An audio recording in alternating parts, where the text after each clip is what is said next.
Section 1. You will hear a man called Tim and a woman called Laura discussing preparations for their holiday. First, you have some time to look at questions 1 to 6.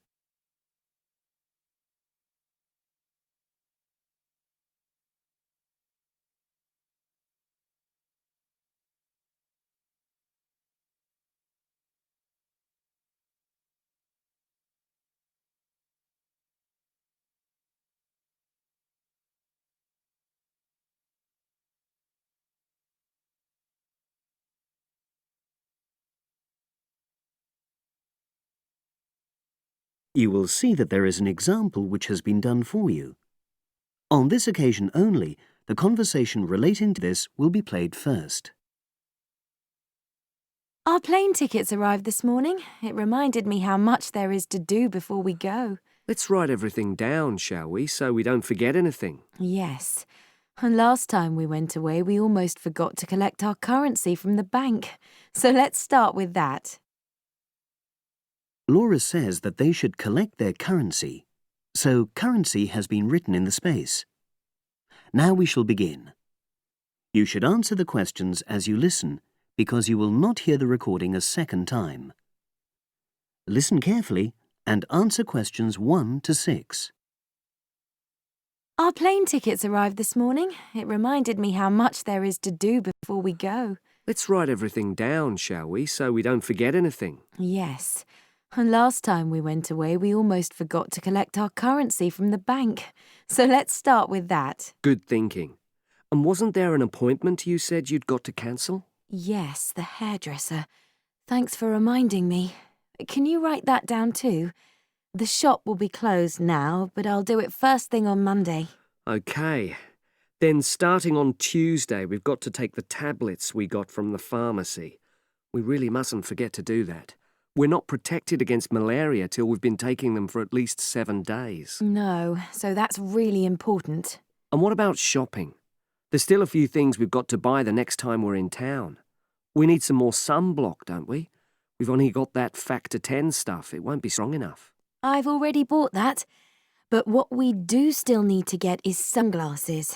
The ones I've got aren't good enough, and I don't think yours are either.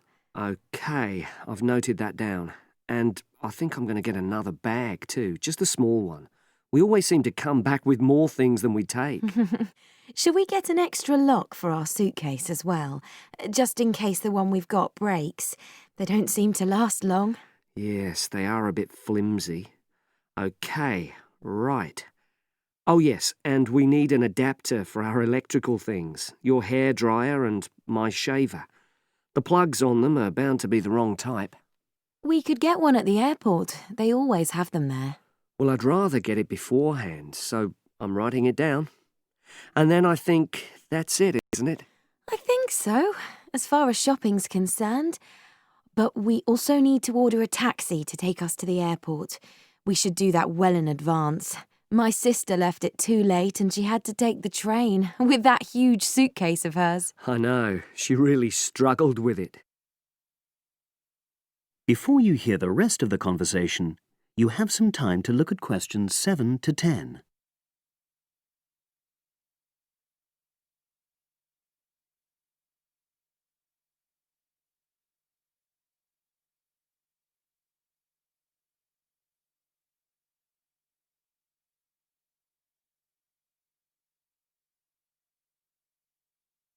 Now listen and answer questions 7 to 10. Now let's see. Your mother said she'd come in regularly while we're away, so what do we want her to do? I'll write some instructions and we can give them to her tomorrow. Good idea. Well, the cat's the main thing. OK. Feed the cat. We ought to leave her the vet's details as well, just in case there's a problem. Yes. Have you got them handy? Hang on, I'm just looking. Yes, his name's Colin Jeffrey. Is that spelt with a G? Actually, it's Jeffrey. Quite an unusual spelling, isn't it? And his number? 077 594 128. It's a mobile. OK. And you should write down where it is. It's 4th Street, not sure what number, but it's next to the bus stop, isn't it? That's not a very good landmark, but it's on the other side of the road to the church, so I'll tell her that. Let's hope she won't need a vet anyway. Yes. Right, apart from that, there are the plants to water. Ask her to make sure they don't dry out. Oh, yes, and I've already mentioned the problem with the boiler, and your mum said she'd come round to meet the heating engineer and let him in. Yes, it's a lot for her to do, but we really need to get the problem sorted out. And the earliest date I could get an appointment was April the 30th. Isn't it the day after we go? Yes, we leave on the 29th, and she'll have to hang around till the job's finished. Oh, well, she won't mind, I'm sure. She likes helping people out. Yes, she does. OK. That's it then, I think. Unless you can think of anything else. Not at the moment. Leave the list there and I'll add to it. That is the end of section 1. You now have half a minute to check your answers.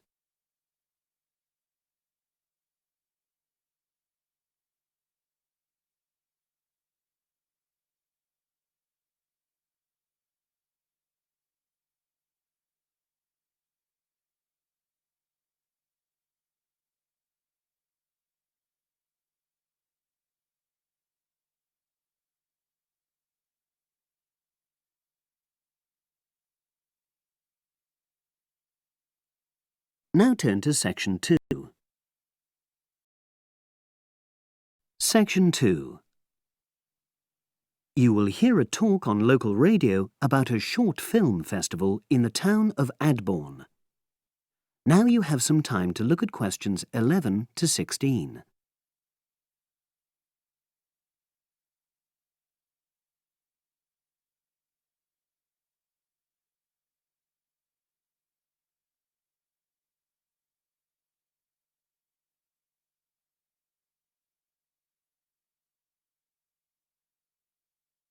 Now listen and answer questions 11 to 16. Today we're pleased to have on the show Fatima Johnson, who is the organiser of the Adbourne Film Festival. Welcome, Fatima. Hello. Can you tell us a bit about the background to the festival and what it brings to the town? Well, the festival was started in 1996 by the then Mayor of Adbourne, Joanne Smith. She wasn't a filmmaker herself. She'd actually been a very energetic tourism development officer for many years. But Adbourne had run a classical music festival, which had been becoming less and less popular in recent years. Joanne was looking around for something to replace it and to use funds allocated to it to promote something which local people can enjoy. Great. So tell us about the festival nowadays. Well, it's held in the last 2 weeks of August every year, and short films from all over the world are shown in 3 places, in the theatre and our 2 cinemas. Several films are shown in one performance, and the whole thing lasts about 90 minutes. Tickets are very reasonably priced. Under 12s used to get in for 50p, but now we charge just £1, which is still very good value. £1.50 for students and £2.50 for everyone else. Performances are advertised all around town and also on our website, www.adbournefest.com. If you're interested in attending any performance, you can buy tickets online, of course. And you can also get them in the library, which is right next to the main shopping area. I'm afraid this year tickets are no longer available from either of the 2 cinemas because of restricted opening times. I understand you also run a film competition? Yes, for under 18s. We have a different theme every year. Last year, for example, the theme was Future Planet, and the winner was a 10-minute documentary encouraging youngsters to be more aware of environmental issues, focusing on getting school kids to cycle to school instead of going by car. This year, the theme is Sporting Nation, so there'll also be lots of ideas to choose from. Now, we're always on the lookout for new local talent, so if you live in the Adbourne area and are under 18, you should have a go. We have an excellent prize every year donated by local businesses, shops, hotels, etc. This year, you can win a high-spec movie camera worth over £800. Application forms are on the website, and the deadline for sending in your film to enter the competition is the last day of July. It's May now, so you'll have the whole of June to be working on it. Now you have some time to look at questions 17 to 20.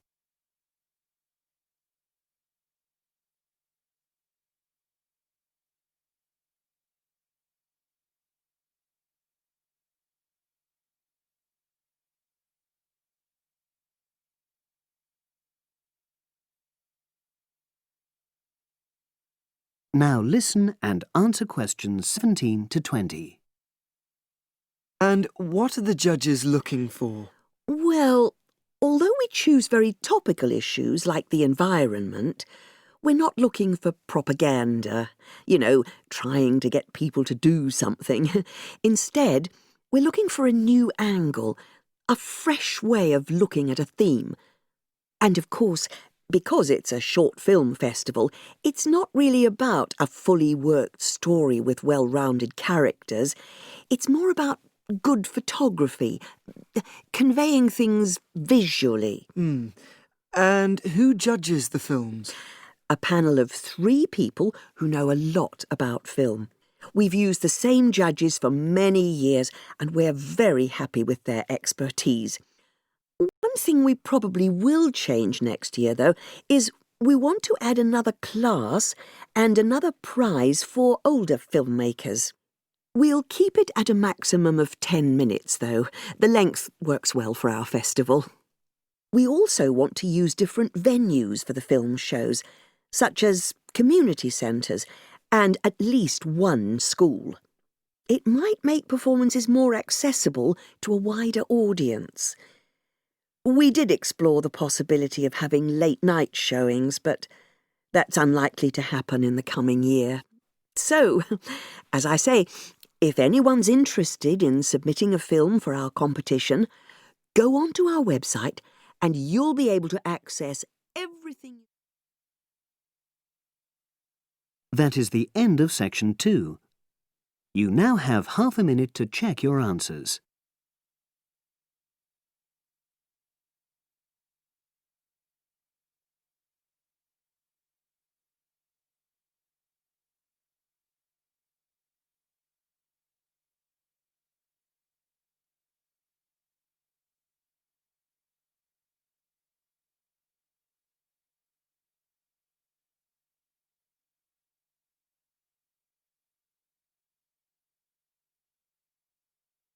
Now turn to section 3. Section 3. You will hear 2 undergraduates doing a research methods course. A girl called Leela and a boy called Jake having a seminar with their tutor. Now you have some time to look at questions 21 to 24.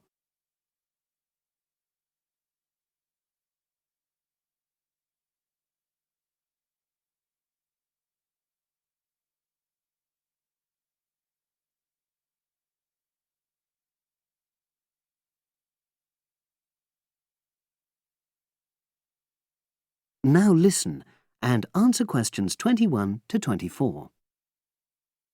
So the task I gave you both was to choose an article about a small-scale research project. Yes. You were then required to try to reproduce the research procedures in your own context, i.e. try it out for yourselves. Yeah, and that's what we've done. Great. So I'd like you to tell me a bit about the article and why you chose it. Well, the article's written by 2 university lecturers who had started using crosswords to help their students revise terminology for exams. And the crosswords were designed and set on computers. And we selected the article because, well, it seemed an accessible topic, even though we weren't familiar with the technique. You know, using IT to design crosswords for higher education. That's a good reason. So these lecturers wanted to see how well this innovation was received by their students. Yes. So how did you go about reproducing the research?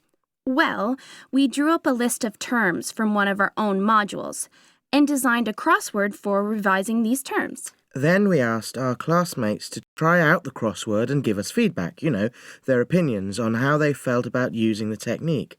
Was it easy to find participants? It wasn't easy at first, but then we convinced them that by taking part in the research, they were actually benefiting themselves by preparing for an exam which is coming up later this term. And it worked. Good. So how did you find out what the students thought about doing the crosswords? A questionnaire. The original article used a 2-page long questionnaire. There were lots of excellent questions on it, but the whole section on difficulties using IT is now obsolete. Old-fashioned even though it had only been written a couple of years ago. So you designed a shorter version? Yeah. Then we sent it to the 40 students by email and got 28 replies. I was taken aback by the fact that everybody we talked to thought this was a good return. I mean, the responses were well written. People had taken a lot of care, but I was really disappointed with the low numbers. Yes, an important lesson to learn for an apprentice researcher. Yeah. Now you have some time to look at questions 25 to 30.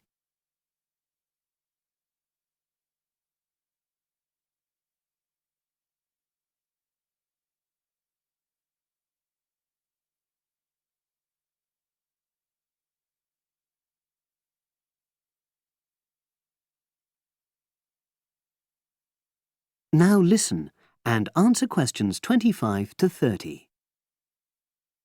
So what results did you get? Well, basically, the responses were extremely positive.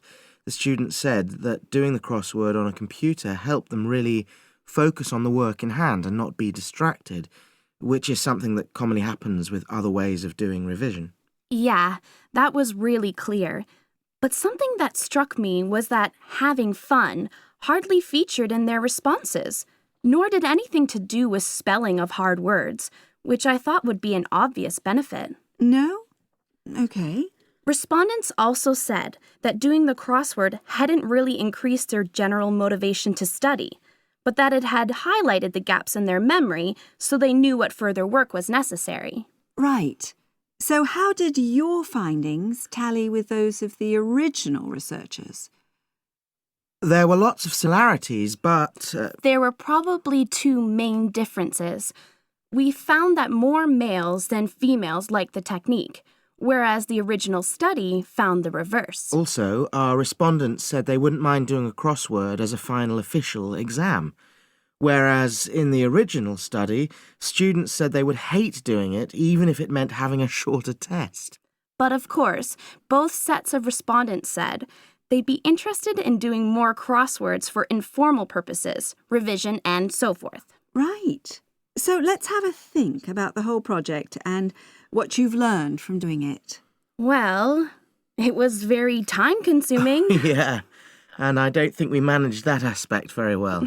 It could have been worse. I mean, we didn't have a lot of data, so we didn't have to spend ages processing it.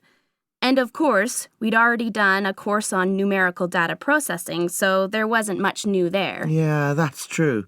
Anyway, I think we designed our questions well so that they gave us manageable data. Yeah, it really helped having the original study to guide us, as it were.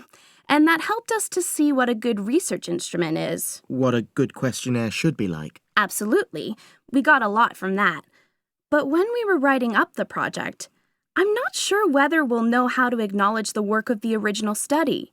Our referencing. No, that's something we'll both have to work on in the future. Actually, that part's been great. Finding ways to share and support another person. That's the real plus from the project, learning ways to do that. Well, it's obviously been very successful.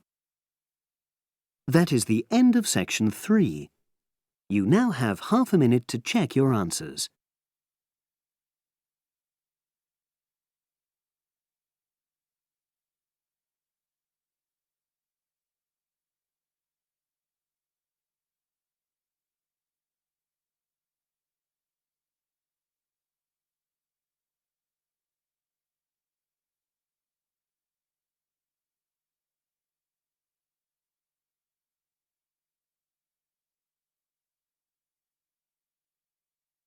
Now turn to Section 4. Section 4. You will hear a postgraduate psychology student talking to other students about a job satisfaction study he has investigated. Before you listen, you have some time to look at questions 31 to 40.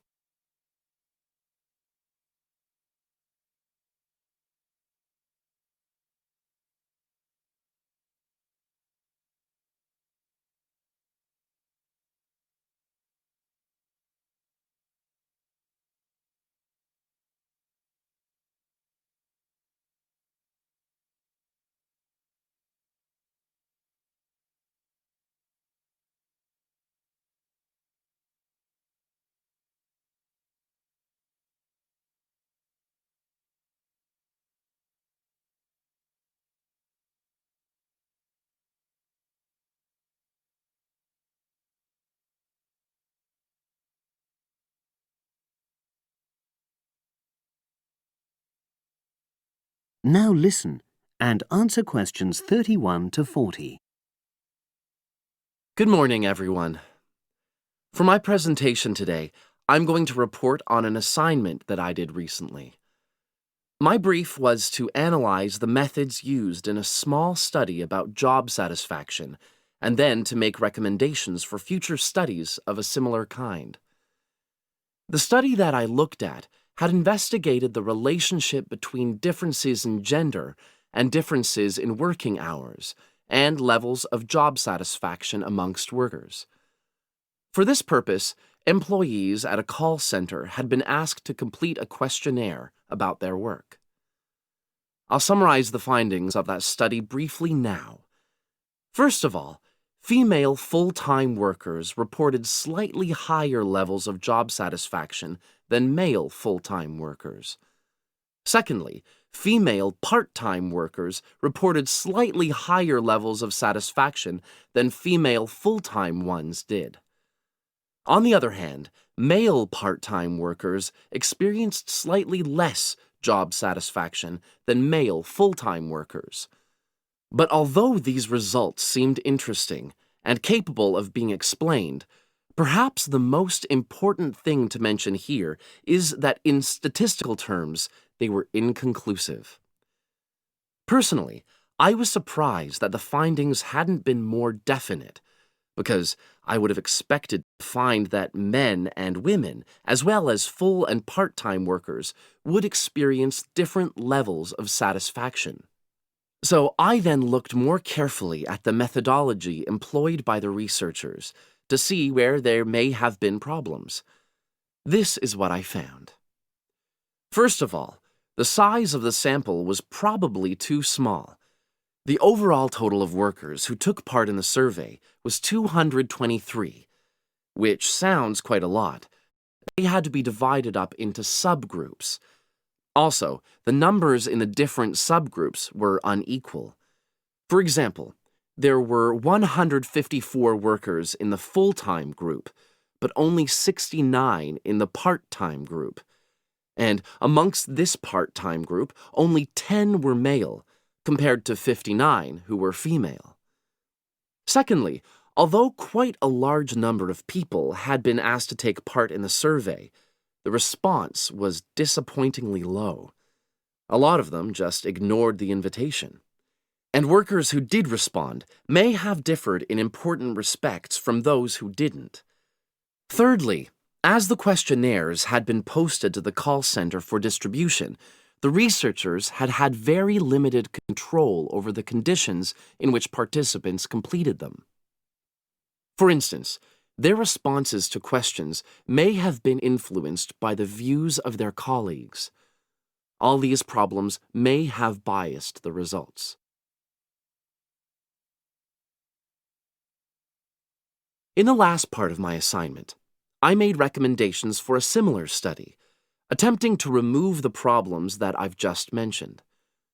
Firstly, a much larger sample should be targeted, and care should be taken to ensure that equal numbers of both genders and both full and part-time workers are surveyed. Secondly, The researchers should ensure that they are present to administer the questionnaires to the workers themselves. Should they require the workers to complete the questionnaire under supervised conditions so that the possibility of influence from other colleagues is eliminated. Finally, as workers may be unwilling to provide details of their job satisfaction when they are on work premises, it's important that the researchers reassure them that their responses will remain confidential, and also that they have the right to withdraw from the study at any time if they want to. By taking measures like these, the reliability of the responses to the questionnaires is likely to be increased, and any comparisons that are made are likely to be more valid. So, that was a summary of my assignment. Does anyone have any questions? That is the end of section 4. You now have half a minute to check your answers.